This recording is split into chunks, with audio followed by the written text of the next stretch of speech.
Let me ask you a serious question. If the government said, hey, we'll give you $1,000 if you just fill out some paperwork correctly with no strings attached, would you do it? Well, that's what's happening right now, and most people either don't know this exists, don't understand it, or are going to mess up the application process and never get that free money. And I don't want that to be you. So in today's video, I'm going to break everything down as simple as possible. What the Trump account actually is, who qualifies for the $1,000, how to apply the correct way using the official government website, which only takes a few minutes, when you're going to receive that money, and most importantly, how to use this account or the money in a way that could completely change your child's financial future forever. Before we jump in, make sure you guys smash that like button, subscribe if you guys haven't already. I make videos all about money, investing, and building wealth the smart way, so if that's you, consider joining the family. All right, first things first, what actually is this free $1,000? Well, at its core, a Trump account, what it's called, is a government recognized tax advantage investment account created for your child. Let me make this very clear. It's for your child, not for you.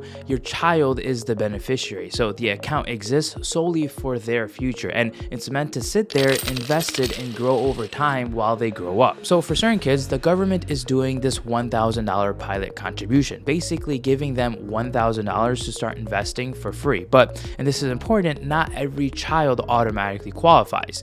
A child is eligible for this $1,000 if they are born between January 1st, 2025 and December 31st, 2028.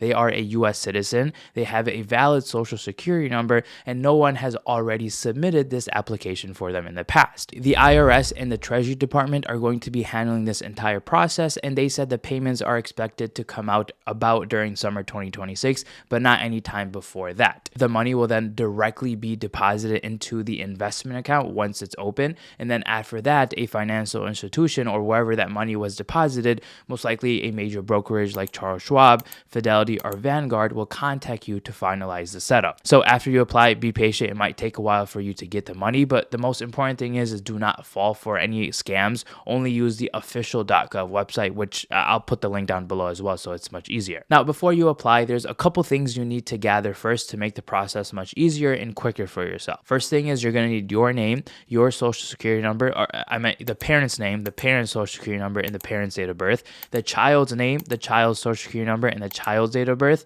the parent's address, phone, and email, and then the parent's relationship to the child. Just make sure everything is accurate, because even one wrong number or something that's not aligned correctly could mess up your entire application. But with all that out of the way, let's do a quick walkthrough on how to actually apply for this application. First things first, you're going to want to go to trumpaccounts.gov. Make sure it ends in .gov. If it doesn't, leave immediately. I'll also leave, like I said, the link down below so you don't get scammed, because there are a lot of fake websites out there trying to steal your social security number and all these things. So be careful. Now, once you're on the site, you're going to have two options. You can either download the IRS form 4547 and mail it in, or the much easier option is just fill it out online. So you're going to want to go to the website and click Get Started over here. Then you're just going to want to read this and just make sure everything looks good over here. Now we're going to get started with the application process. First thing, like I said, is going to be the parent or guardian's information.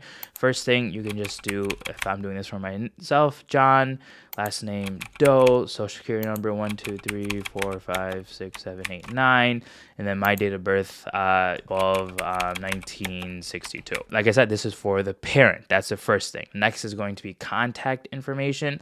Now you're just going to put your address, so 123 Jane Street. If there's an apartment, city, New York, state, zip code, and then you're going to want to put your phone number, and then you also want to put your email. Just make sure your email is accurate and it's the one that you check a lot, because they're going to be sending you all this information. You don't want it to go into another email you don't use. Now, moving on, child's information. Here, there's some more information about it. You can read this up if you would like to. The biggest thing is you may add up to 2 children per submission. So if you have multiple children, you can do it on one submission.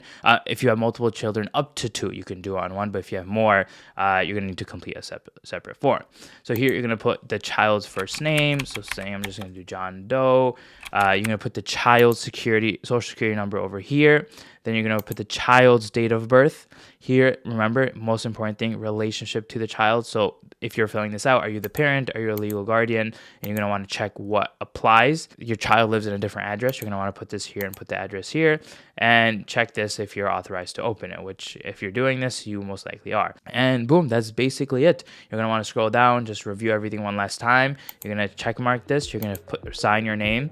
It's going to date it automatically and submit form. But yeah, that's basically it. And now you've officially applied for the free $1,000 for the government. Again, like I said, no strings attached. Now, once again, once you submit it, the IRS is going to process this election, then create the account, and you'll later be contacted by a financial institution that actually holds the money to the account to finish setting this all up. Again, this will be most likely be after June or July of 2026. They said nothing before then. Now, real quick, before you click out of this video because you already applied, just stick with me for a few minutes because I want to show you the power of this account and how to actually use it to its full potential and set your kids up financially so they never have to worry about money and you don't have to pay for things like their college, their wedding, or anything else, because this one account can pretty much fund their entire life if you do it correctly. Now, that $1,000 is nice, but that's not the point. The point is compounding. Now, for what we know right now, you can't choose where the money will be invested in. It's going to be automatically invested in a low-cost index fund that will most likely average what the S&P 500 is averaging, which is about 10% return on your money every single year. And it's been averaging that for the past 100 years. So I'm going to run a few numbers using that as the base scenario that you'll get 10%. And let me show you what happens. Okay, scenario one, you start with the $1,000 at birth and you add nothing else to the account for the rest of the child's life, because technically you can still add money to it, but let's say you don't. Well, by age 18, that account, because of compounding and investing, will have about $6,000 in it. By age 27, that account will be worth about $15,000, and by age 65, it will be worth about $665,000. Not any life-changing money, but remember, that's with zero effort, you not doing any work, and you putting no additional money in. This is just starting from the free $1,000 they gave you. Not bad, right? They have $6,000 at 18. But scenario two, now this is where it gets a little interesting. Let's say you as the parent or guardian contribute just $50 per month or $600 per year. Well, by age 18, that account will have about $36,000. By age 30, it will be around $134,000. And by age 65, let's say you even just stop contributing at 18, meaning you didn't put any penny in and you just let the money grow, whatever it was there at age 18, that account at age 65 would have $3.9 million just by you putting in $50 every single month for 18 years. Most people spend that on a random subscription they don't even know about or just going out to eat. Now, scenario three, this is a bit aggressive, but it is realistic for some families. Let's say you contribute $250 a month. So let's say you start $1,000 at age 0 and you do $250 per month or about $3,000 per year. Well, by age 18, that child or that account will have about $157,000. By age 30, it would have about $592,000. And by age 65, same thing. Let's say you just stop contributing at age 18 and no penny went in and you just let that money sit and grow. At age 65, it would be worth $17 million. Isn't that crazy? Just from you putting in $250 a month until they turn 18. Now, just for the heck of it, let's say you contribute the max amount, which you can put in only $5,000 a year additional into this account, or $416 a month. That's what the government allows you to contribute. But if you do contribute that much every single month, well, that would be $258,000 by age 18, $972,000 by age 30, and by age 65, same thing. Let's say you stopped contributing at 18 and you just let that money sit and grow for them.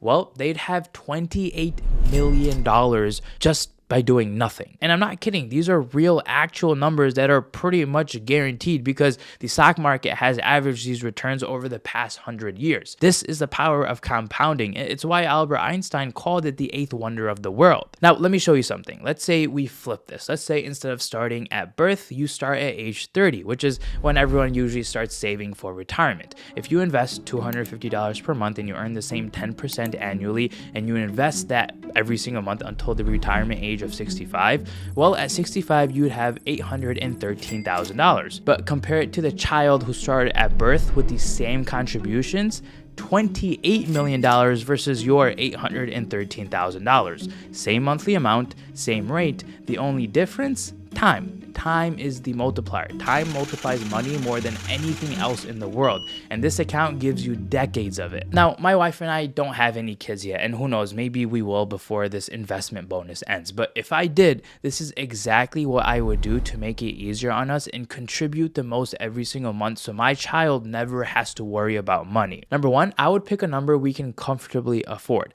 Not a number that sounds impressive, not a number that stresses us out, but a number that we can sustain for years and make that investment every single month, because consistency beats intensity every single time. So if that's $25 a month, great. If that's $50 a month, even better. If it's $250, amazing. But the worst thing you can do is start or go big for a few months and then just stop. Second, I would treat this contribution or investment as a fixed expense. So just like rent, just like my car payment, just like my insurance, you don't decide every month if you're going to pay your mortgage, you just pay it. That's the mindset shift. So if you know you always have to make this contribution every single month, you will. And to help with that, number three, I would automate whatever amount that I choose to immediately get deposited into the account the second I get paid. Most investment accounts let you set up recurring transfers automatically. And honestly, automation is probably the most underrated wealth building tool on earth that most people don't utilize because they're simply just afraid. Some of you are probably thinking, this is great, but where am I supposed to get this money? I can barely make ends meet as it is.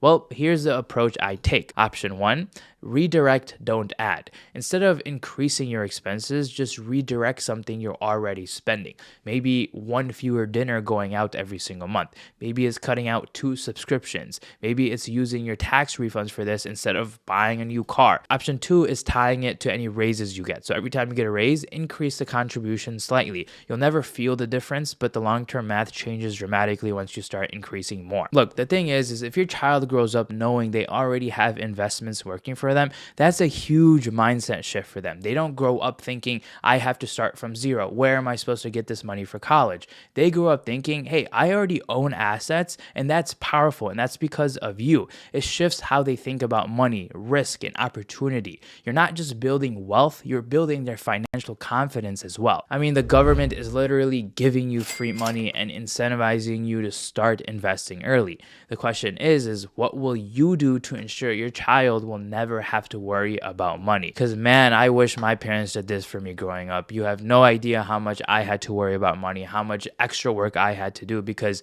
they just didn't think about it. So are you going to do that to your child? But yeah, let me know what you guys think about this account down below. I'm curious. Do you think it's powerful? Do you think most people will actually use it? Will you be using it? Again, make sure you guys smash that like button for the YouTube algorithm so this video gets shown to more people. Subscribe if you guys want more money breakdowns and if you want more videos like this every single week. But hope you guys have a great day, and I'll see you guys in next week's video. Peace.